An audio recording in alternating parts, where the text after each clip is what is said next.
is Chief Tony Alexis. I'm the chief of the Alexis Nakota Sioux Nation. I'm also the Grand Chief, present Grand Chief of the Confederacy of Treaty 6. I want to welcome and share a message in regards to climate change. Climate change in our area, we've seen the many changes. We've seen the changes in how the waters are flowing. We've seen the changes in how the grass and the ground is starting to is changing color, and it's also changing in a way of how it produces immediately. And as well, we're watching how the animals are moving in and around our traditional area. Our people have always been, in a way, live one with the land, and we've enjoyed that, and we've understood it, and that there are times throughout the year that our people will go to live on the land, and to fast, and to share, to be in private with the land, so that we can acquire the message and to be at peace with it. And so for what I've observed in my lifetime is that there was a time when you would go out into the country, and when you go out hunting or you go out in fast time, it would be quiet. Today we don't have that. Today there's so much noise out there, and that because of that noise, it's affecting all the animals, and when it affects the animals, it's affecting the land too, and how it reproduce and then replenish itself. And we're seeing all of these things. And in my short lifetime, I see that. And so as we are moving towards what climate change is, we as Indigenous people of this world, we need to make some decisions, and we need to stand up to say that change really has to happen, and the Indigenous people need to be a part of this. A lot of our people talk about UNDRIP, but not a lot have actually taken the time to pick up that document and read those articles. I think if we start incorporating, those articles into our language, our everyday language, I think that will drastically change the way we think now, being stuck in systems like the Indian Act system. Because the Indian Act system doesn't recognize things like Article 32 of the United Nations Declaration on the Rights of Indigenous Peoples, that talks about our right to determine and develop priorities and strategies for the development or use of our lands, territories, and resources. Yet that's something our people talk about all the time. If we start living, things like people's participation, gender equality, respecting, the rights of nature, I feel like we actually can move forward. Our people need to stop thinking out of this, they need to start thinking beyond this system. The system that has a hold on our people. And it's scary, but it's necessary, because the system is obviously not working right now. Look where it's got us. I'm Francois Paulette. I'm a Denison Flina. I'm with the Smith Landing First Nation and the Dene Nation in the Northwest Territory. I'm an elder representative to the AFN, Dene Nation. I work closely with my First Nation, advising them on traditional and political issues that come forth with them to work, that they have to work with. Climate change. In our language, we don't have a word that's descriptive of climate change. And the closest we can get to saying climate change is etunorvi. There's strange happenings on the land. And because I live in the bush, I live on the land, I can see these changes happening just about every day is new. It's the weather patterns are quite different than I've ever known. than my parents ever known. It's affecting our traditional mode of travel, food security, fish, water, air, fire. Everything is happening in our territory that is impacting who we are as a people. I think the reason why we're seeing these types of things, particularly in the province, has a lot to do with the oil and gas industry. Alberta is the largest single emitter for greenhouse gas emissions in all of Canada. We account for over 36% of the emissions for the entire country. And that's largely because of the oil and gas sector, which is about a third of the greenhouse gas emissions for the province. And oil sands, or tar sands, which is the predominant industry in northern Alberta where my community is the biggest contributor to that sector. So we're not just seeing climate change from distant greenhouse gas emissions from another country, but we're seeing them being produced in our own backyard. And that production is not just destroying the climate, but it's actually destroying our traditional lands and territories. There's a scientist that did a study on muskeg, or peat bogs, and he said that the way that those carbon sinks muskeg, it's a major carbon sink, and the muskeg in our traditional territory, some of it is like meters and meters deep. It's been known to swallow up like heavy machinery, and that's the best carbon sink in the world, and they're tearing it up so that they can access oil beneath it.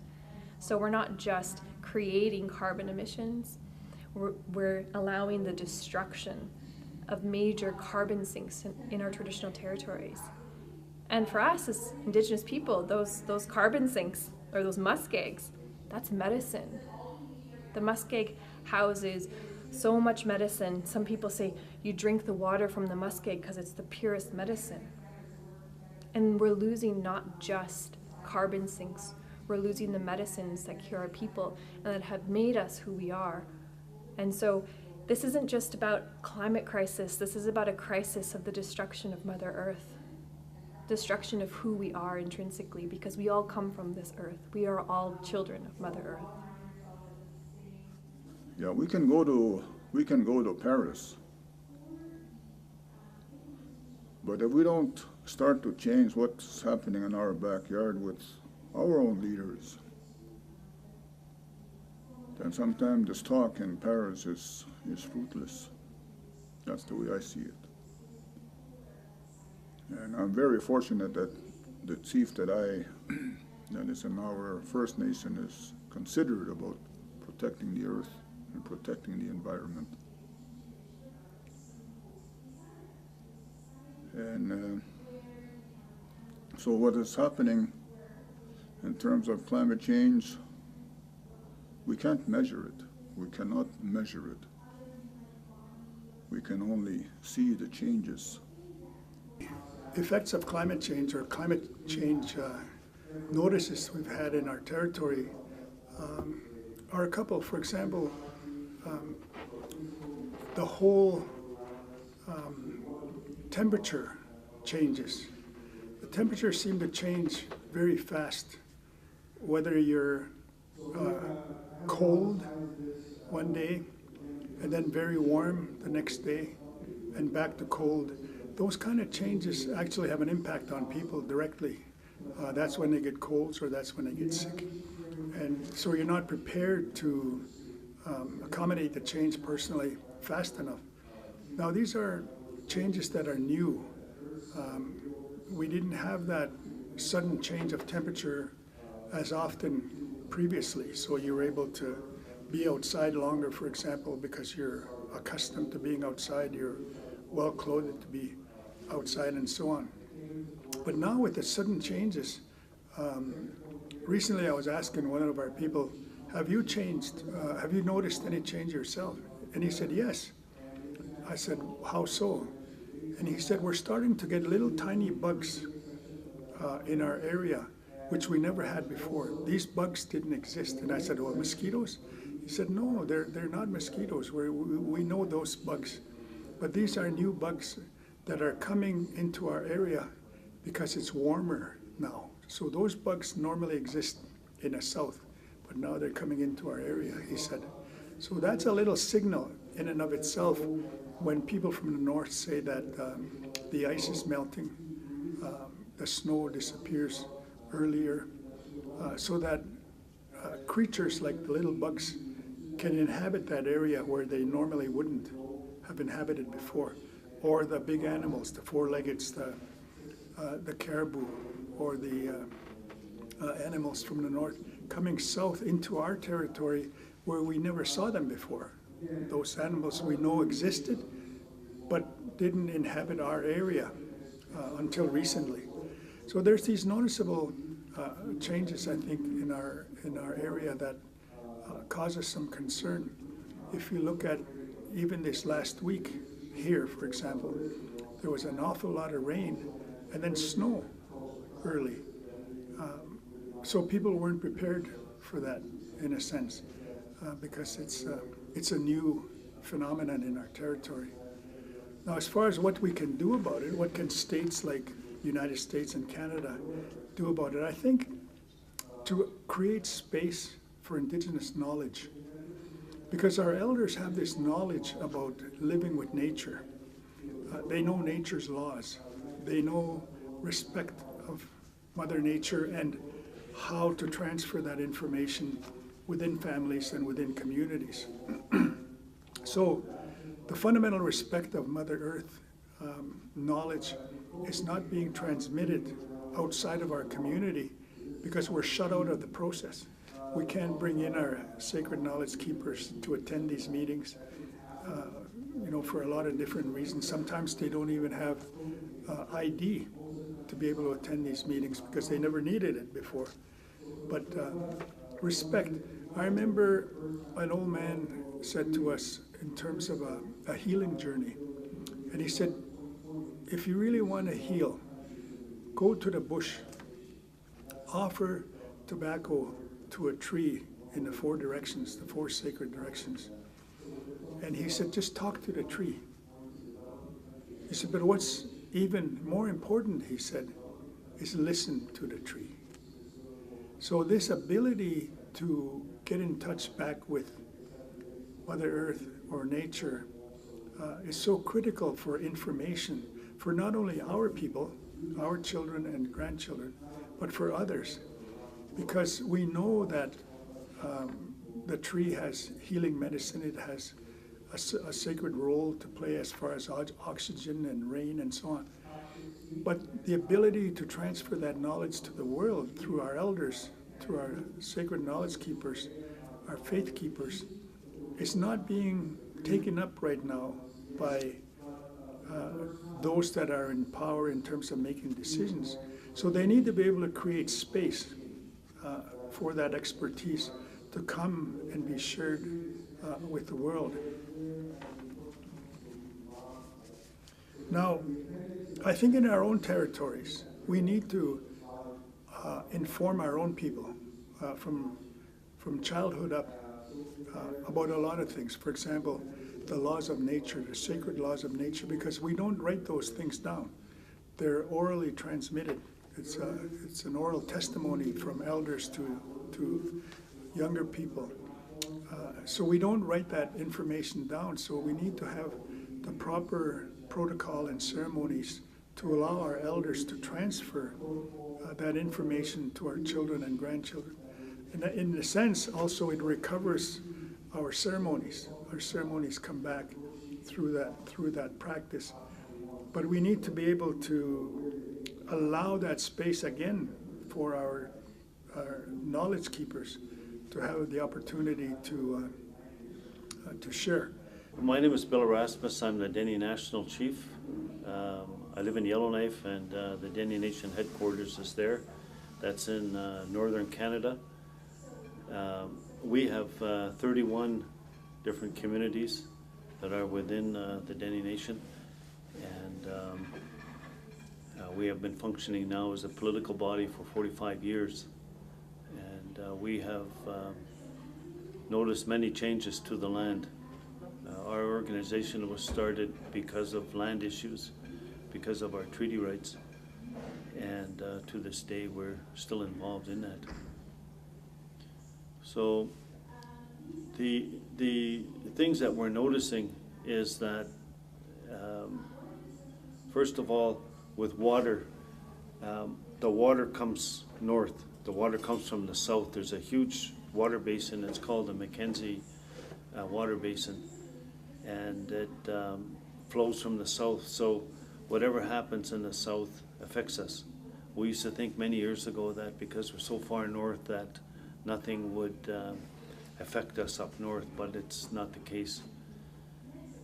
So the tar sands, for example, in northern Alberta, the large amount of water that they use, that affects us. Our water basin has dropped, and it's very visible in our big lakes and on the Mackenzie River. We've also noticed all of the contaminants coming downstream, which includes arsenic. Also, of course, the issue of resource revenue sharing, royalties, all of that has not been resolved. We're part of Treaty 8, where I'm from.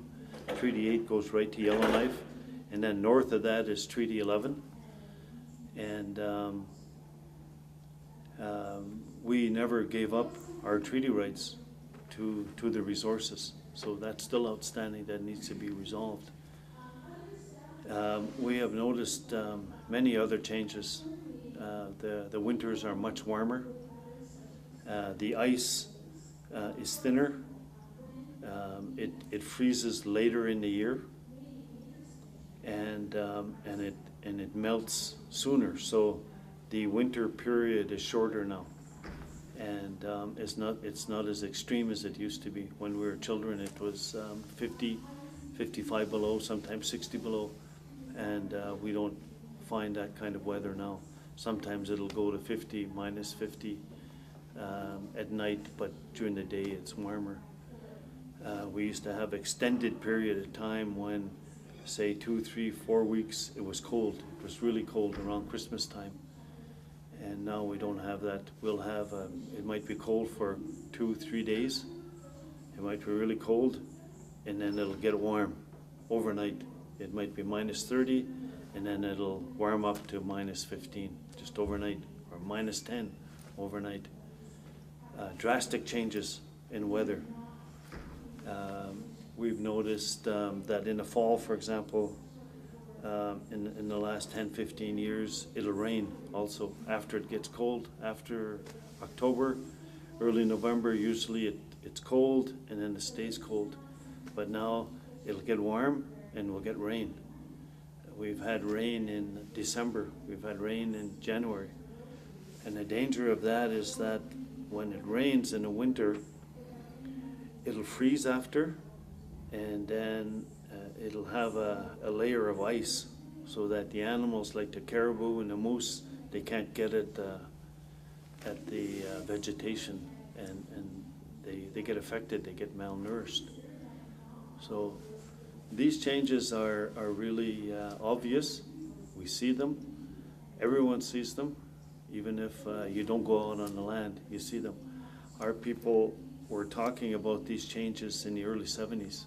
They had already saw them because they're out on the land. They hunt, they trap, they fish. But no one was listening to them.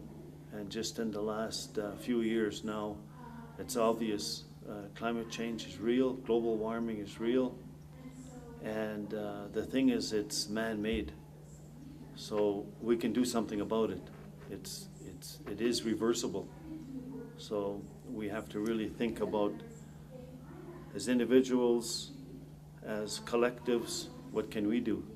And that's a discussion that really needs to take place. Hanto temti. Ja. Johnny Ermiskin sigasun. Maskatsi sigot. Yksa. Eikö niho gawi mam skuttamaan. Tänään at nehtavan takai haktapui. Ne hioski na tohikoi.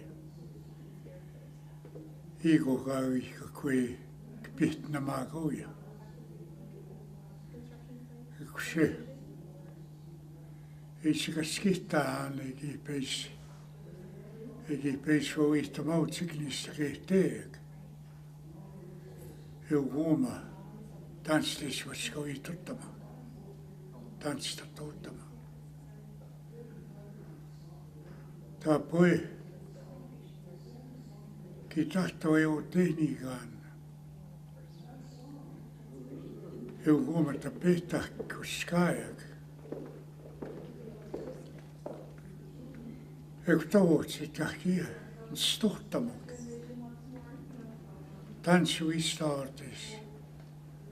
A tanske. Kuinka skihtaitsik tes vitsi taasutsik. Tänne me guats. Tapskut Goma nattu. Puhuitteego kespaik misueski. Tän takaivakat nehtavan. Maga kavittojan. Lapskuts niistä naanu Toomas kutsisi, mutta natuhse puhukivoi. Puhuitte hiinuaski. Pegones ne taujuk, nana toksikiikoi. Vanma puhuin sinu tanssistohtaa, kun siis se puhuu. Takisin stohtamo haattuskaaja. Taapoi. Kajasin keettuan. Kmusumnogeegi pesuuksik. Goma maam skuuta mihkuuta. Nana toki sui pahiwa. Maa kauiavaa. Ektahi kiuts peep maatsik kmusumnog. Eki peenaga tohitsik. Kmama nooski. Eki kahkiuki koi piksno maagusti musumo. Tanssi tiskano itahki ugum. Kmama nooski. Igo kahkiuki koi kseata. Inu. Kapinagattamaat. Absoluut maamo johtavimaa. Sporen wikas kagissamuun. Egoniini kannatstegi. Yksi ekutahmistset kehtejä me katse. Eugumea. Kakki piks suhimut. Ekutahanki mun somnoogegi jos peohpikti. Mama no skiumegi pe. Kano eita moikuts. Mama ojohtau joa. Mama ojohtau imau. Eikä no eita maat. Mama noski. Maa kekuta. Skeittamokke eikä skeittakka mun sunu. Tansteska no eita. Kahkeuki koik seata. Pi skuteu na toki goeguni hanegi pegano etmoat a poiskana skeitamok eugomas tamas ke tuik ki goegte hopegi klapskus paskikia ki skeitamok Ego Goma pemi, kikskeittamuk.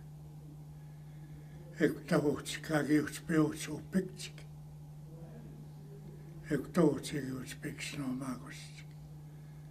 Ego tagiuts peo pikitsik. Kimama noski. Kahkiugaa pahtaman. Me guatsi. Psiskog. Mitsak. Ekwa. Ohote npite ohtsuak. Eukumina. Kikskeittena no kahkiokiano egonen kiapsit peittama. Rocky Mountains kisigate kigaasimo.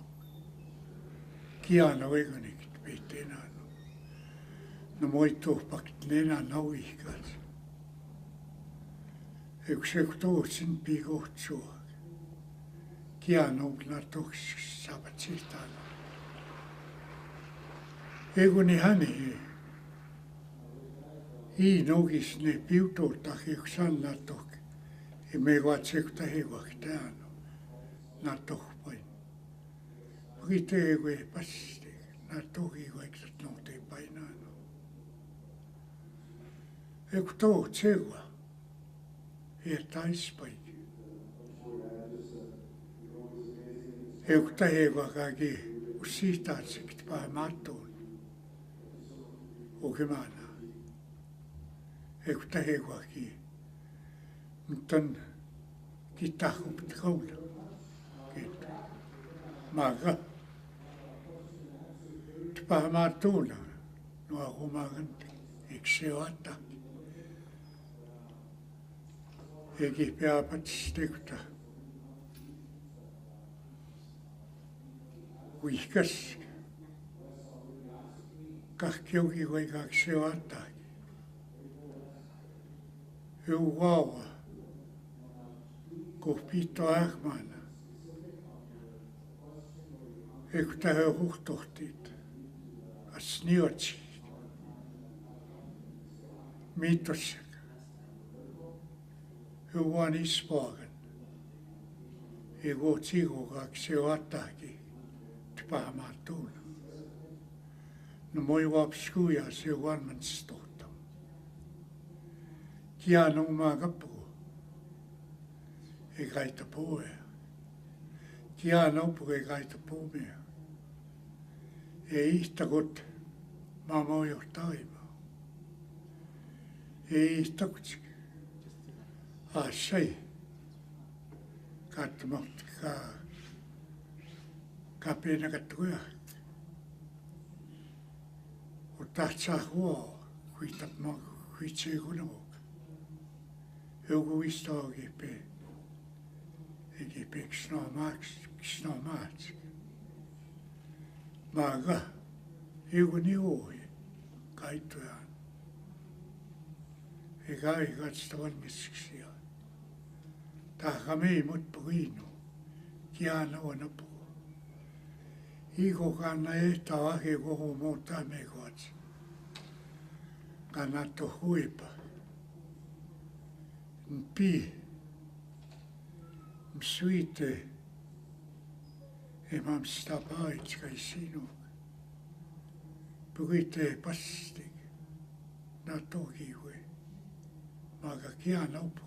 Taka meimoja. Euguano tsomaga mam skuutami. Tani kum. Nana toksiki hui. Kinehtaa inano. Kitaka me munano. Magpapahita. Inu kakakisman. Paku. Nemane tege mo sumnok suun gaats. Euwan poko kau taki oirtutama. Eikö saanut sulta hittuu? Sai skeittama. Eikö kiano. Pepamen sanano. Kiano ja suunak te anno. Kaikki jokiwe. E hajaa kekoni. Mä kuussaan. Eki pepa pakita. Vankesksia. Kauan hipuktakin joituttama. Kiano tapa mensuja kekoni. Kiano. Tatoutta maassoja kaikki jokiwe. Eikö tähän mä suoksuuni. Ei kaita puumia. Steikiwe. Kaui maam skuuttami kuuma keapit. No huomaanti. Ui haiman. Maaga. Ei kaita puumia. Yksi puhuitte inuaski. Nua homaganti. Mamo kamantu. Kagismo. Egai pomi. Keapeti o tenigan. Han magawasi ak miskano. Ektan kap muhtanan.